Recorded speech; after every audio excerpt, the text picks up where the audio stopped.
Nagkaisa ang mga miyembro ng Muslim community mula sa iba't ibang bahagi ng Mindanao sa pangunguna ni former Maranao Deputy Mayor Randy Usman upang magbigay ng suporta sa pamilyang Duterte at sa pagbabantay sa kanilang mga pamamahay. Nandito lahat yung mga volunteers para sa mga Duterte family.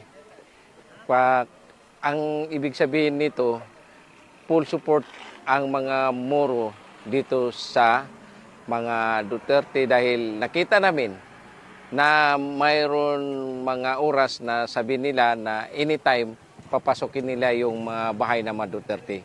Ayaw namin na yung mangyari. Dagdag sa 11 tribo ang kanilang mga voluntaryo, na ang iba ay galing pa sa 40 munisipyo sa Lanao del Sur at 22 munisipyo ng Lanao del Norte.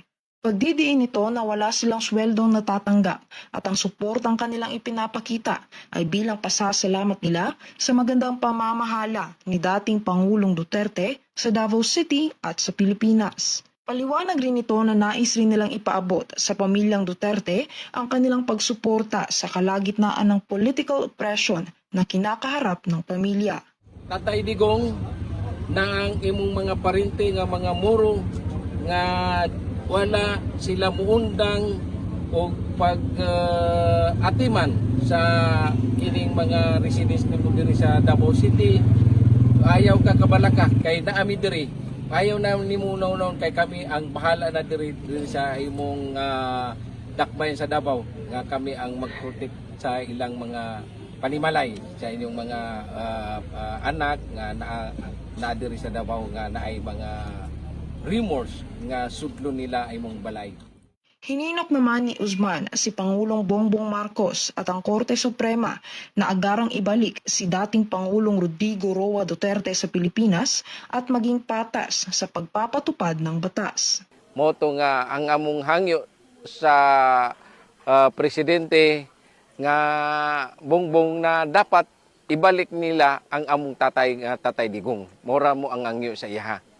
Unya kining mga sa Supreme Court, hangyo po na mo sa ilang nga i-peer nila ang ilang desisyon. Ilang araw matapos isuko ng pamahalaang Marcos sa International Criminal Court ang dating Pangulong Duterte ay hindi nga mapigilan ng mga taga-suporta nito, lalo na ng mga Davaoenyo na ikinukonsidera si Duterte bilang ama ng kanilang syudad na magpahayag ng galit at pagkadismaya. Samantala, patuloy naman nilang pinanawagan na oras na para magkaisa at huwag huminto hanggang hindi nakakabalik si Pangulong Duterte sa bansa. Ako, nanawagan ako sa lahat ng maging Christian, Muslim, Maranao, lahat ng relihiyon na please ipagpatuloy natin yung prayers natin kay Tatay Digong. Huwag tayong tumigil na manalangin na makuha din natin yung dream natin na makauli si Tatay sa Pilipinas. Ipinapakita rin umano nila na ang pagpapahayag ng saloobin at pagprotesta laban sa katiwalian ay hindi kataksilan sa bayan at marahil ang tunay na mapayapang revolusyon ay nasa paparating na eleksyon. Para sa Diyos at Pilipinas kung mahal, ito si Ashley Bedico, SMNI News Davao.